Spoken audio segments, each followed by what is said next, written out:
Radhe Radhe everyone. आज की video में हम जानेंगे कि दिवाली पूजन की चौकी हमें कब और कैसे उठानी है। तो देखिए, वैसे तो दिवाली पूजन जिस दिन करते हैं उससे अगले दिन हम चौकी उठा देते हैं, लेकिन अब की बार 24 अक्टूबर को हम दिवाली का पूजन करेंगे और 25 अक्टूबर को सूर्य ग्रहण लग रहा है। सूर्य ग्रहण के समय पर हम चौकी नहीं उठा सकते हैं क्योंकि सूर्य ग्रहण का जो सूतक है वो 12 घंटे पहले ही लग जाएगा। तो 25 तारीख को पूरा दिन हम चौकी नहीं उठा सकते हैं, हमें चौकी 26 तारीख को उठानी है। तो 26 अक्टूबर को हम दिवाली पूजन की चौकी उठाएंगे और जो भोग प्रसाद हमने चढ़ाया था वो तो जब आप दिवाली वाले दिन पूजा करेंगे उसके कुछ समय बाद ही उठा लेंगे। उसके बाद देखिए 26 तारीख को सुबह स्नान आदि करने के बाद जो चौकी है उस पर जितने भी दिए रखे हुए हैं वो सभी दिए हम इकट्ठे कर लेंगे और घर में दूसरी जगह भी जो भी आपने दिए जलाए हैं मिट्टी के सभी दिए आप इकट्ठे कर ले। उसके बाद इनका या तो आप भूमि विसर्जन कर दें या तो आप इनका जल विसर्जन भी कर सकते हैं। तो सभी दिए आप एक जगह पर ही रख लें और जो पीतल का दिया आपने जलाया है इसको हम साफ करके दोबारा पूजा में यूज करेंगे। तो पीतल का दिया भी हम उठा लेंगे। इसके साथ ही देखिए जो ये फूल मैंने लिए थे आरती के लिए इनको हम एक तरफ रख देंगे अभी तो। और जो 7 अनाज हमने लिए थे, सप्तधान जो लिए थे हमने, ये सप्तधान आप घर में यूज कर सकते हैं। दिवाली पूजन की ज्यादातर सामग्री जो होती है वो घर में ही हम लोग यूज करते हैं, किसी को देते नहीं हैं। तो यहाँ पर देखिए जो सप्तधान है उनको आप घर में यूज कर सकते हैं या तो फिर आप गाय को खिला सकते हैं ये। तो यहाँ पर हम सप्तधान सभी एक प्लेट में ही मैं यहाँ पर उठा लूंगी। और इसके साथ ही देखिए जो भी बर्तन आप लेके आए हैं, जो भी बर्तन आपने पूजा में रखे थे वो बर्तन हम उठा लेंगे। इसके बाद आप ये बर्तन यूज कर सकते हैं। पूजन इनका हो चुका है, अब आप इन्हें यूज कर सकते हैं। साथ ही जो भी आपने सोने या चांदी की चीज रखी है या जो पैसे आपने रखे हैं उनको भी आप उठा लीजिए, आप इन्हें अपने लॉकर में वापस रख सकते हैं। इसके बाद देखिए ये हमने गोमती चक्र चढ़ाए थे तो ये भी हम उठा लेंगे। साथ में जो कोड़ी हमने चढ़ाई थी वो भी हम रख लेंगे और कमल गट्टे जो चढ़ाए थे वो भी हम रख लेंगे।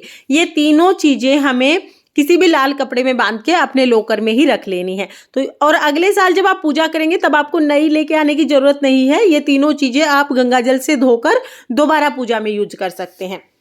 तो ये चीजें हम अपने लॉकर में ही रख लेंगे।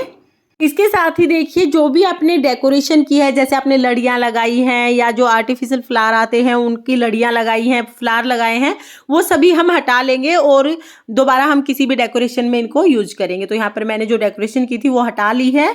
इसके साथ ही देखिए हमने जनेऊ समर्पित किए थे, तो जो गणेश जी को जनेऊ समर्पित किया था और जो कलश को जनेऊ समर्पित किया था सभी जनेऊ हम इकट्ठे कर लेंगे। अगर आपके घर में कोई ये जनेऊ पहनता है तो इन्हें पहन सकता है, नहीं तो आप मंदिर में पंडित जी को दे सकते हैं। इसके साथ ही देखिए कलश के ऊपर जो नारियल है ये नारियल आप काट के सभी को प्रसाद स्वरूप बांट सकते हैं। कुछ लोग इस नारियल का विसर्जन करते हैं तो आप चाहें तो विसर्जन भी कर सकते हैं या आप प्रसाद स्वरूप ये सभी में बांट भी सकते हैं।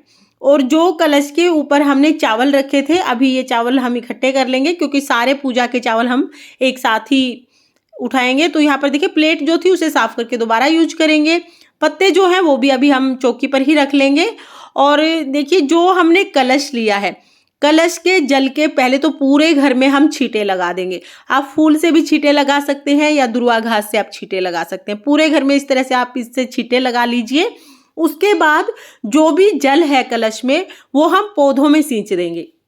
जब आप इस जल को पौधों में सींचेंगे तो जल के अंदर से हमें हल्दी की गांठ, सुपारी और सिक्का मिलेगा। ये सुपारी आप घर में ही रखें, किसी भी पूजा में आप इसको यूज कर सकते हैं। सिक्का ये बहुत शुभ होता है, अपने पास ही रखें। और जो हल्दी है इसको आप पौधों में ही डाल दें, वापिस इसका खाद बन जाएगा। तो जब आप जल सींचेंगे उस जल के साथ ही आप ये पौधों में डाल सकते हैं। इसके साथ ही देखिए जितने भी फूल पत्ते हमने पूजा में चढ़ाए हैं वो सभी हमें इकट्ठा कर लेने हैं। तो यहाँ पर हम देखिए जो भी फूल पत्ते हमने चढ़ाए थे उनको सभी को हम इकट्ठा कर लेंगे। सभी को इकट्ठा करके इसके बाद आप या तो इनका भूमि विसर्जन कर दीजिए, यानी थोड़ा सा गड्ढा करके आप उसमें इन्हें दबा दीजिए, या फिर आपके यहाँ पर गमले हैं या पौधे आपने जो लगा रखे हैं उनमें भी ये डाल सकते हैं। इनका खाद बन जाएगा बहुत अच्छे से। तो आप ये सारे फूल उनमें डाल दीजिए, कुछ ही दिनों में इनका खाद बन जाएगा। पूजा में यूज की हुई कोई भी सामग्री हमें इधर उधर नहीं डालनी है, किसी पेड़ के नीचे नहीं रख के आनी है, क्योंकि हमने ये सामग्री बहुत ही भाव से पूजा में चढ़ाई है तो सभी का अच्छे से विसर्जन करना है। कलावा भी हम फूलों के साथ ही विसर्जित कर देंगे। और इसके बाद देखिए जो भी मूर्तियां हमने ली है, लक्ष्मी जी गणेश जी की जो मूर्ति हमने ली है, सबसे पहले तो इन मूर्तियों पर हम जल के छींटे लगा देंगे। जब भी आप इन्हें चौकी से उठाएं तो पहले आप इन पर जल के छींटे जरूर लगा दें। जल के छींटे लगाना भी विसर्जन का ही एक स्वरूप होता है। तो पहले आप जल के छींटे लगा दें। उसके बाद अगर आपकी मिट्टी की मूर्तियां हैं तो आप उनका विसर्जन कर सकते हैं। आप किसी भी बर्तन में जल ले लीजिए और उसमें इनको विसर्जित कर दीजिए। मिट्टी की मूर्तियां कुछ देर बाद घुल जाएंगी, फिर आप इनको पौधों में डाल दें। और अगर आपके यहाँ पर कोई जलाशय है तो वहां पर भी विसर्जित करके आ सकते हैं। अगर आप विसर्जन ना करना चाहे तो जल के छींटे लगाकर आप इन मूर्तियों को अपने घर पर भी रख सकते हैं। इसके साथ ही देखिए, जो भी कैलेंडर हमने लिया है तो ये कैलेंडर हम 1 साल तक कम से कम अपने घर में जरूर रखते हैं। आप चाहें तो आप दीवार पर लगा के भी इसको रख सकते हैं या आप फोल्ड करके रख दीजिए, लेकिन 1 साल तक ये कैलेंडर हम घर में जरूर रखते हैं। अगले साल जब आप दूसरा कैलेंडर लेके आएंगे तब इसको विसर्जित करते हैं। तो इस कैलेंडर को हम अपने पास ही रख लेंगे। आप चाहें तो आप अपने पूजा घर में भी ये कैलेंडर लगा सकते हैं। इसके बाद देखिए, भोग में जो भी हमने खील चढ़ाई थी, यानी धान की जो खील थी वो जो हमने चढ़ाई थी, इन सभी को आप इकट्ठा करके प्रसाद स्वरूप बांट सकते हैं। और जो भी चावल हमने पूजा में चढ़ाए थे, तो देखिए सभी चावल हम इकट्ठे कर लेंगे और जो भी चावल आपने पूजा में चढ़ाए हैं उन्हें आप घर में यूज कर सकते हैं। आप चाहें तो आप ये पक्षियों को भी डाल सकते हैं या गाय को भी खिला सकते हैं। इसके साथ ही पूजा में जो हमने आसन बिछाया है, इस आसन को आप धोकर दोबारा किसी भी पूजा में यूज कर सकते हैं। तो इस तरह से हम आसन को उठा लेंगे और इसको हम साफ कर लेंगे। फ्रेंड्स, लक्ष्मी पूजन में जितनी भी सामग्री चढ़ाई जाती है, कोशिश करें कि वो आप अपने घर में ही यूज कर लें। अगर किसी चीज को आप घर में यूज नहीं कर पाते हैं तो आप खाने की अगर वो चीज है तो आप गाय को खिला सकते हैं, पक्षियों को डाल सकते हैं। और देखिए, कुछ लोग माता लक्ष्मी, भगवान गणेश जी की मूर्ति को और पूजा सामग्री को पीपल के पेड़ के नीचे रख के आ जाते हैं। अगले दिन जाके आप देखना कि जब झाड़ू लगाने वाला आता है, जब झाड़ू लगती है तो वो सभी मूर्तियां इधर उधर बिखरी पड़ी होती हैं, जो देख के बहुत बुरा लगता है। बहुत ही आस्था के साथ, बहुत भाव रूप से हम पूजा करते हैं। तो प्लीज आप ये मूर्तियां इधर उधर ना रख के आए, या तो आप मिट्टी की मूर्तियां लेके आए। मिट्टी की मूर्तियों का घर पे आसानी से विसर्जन हो जाएगा, या फिर आप मूर्तियों पर जल के छींटे लगाकर उन्हें अपने घर पर रख सकते हैं। इस तरह से बाहर पीपल के पेड़ के नीचे या किसी भी पेड़ के नीचे मूर्तियां रख के आना ठीक नहीं है। और साथ ही जो भी आपने फूल पत्ते यूज किए हैं पूजा में, उनको तो आप पौधों में ही डाल सकते हैं, खाद बन जाएगा उनका।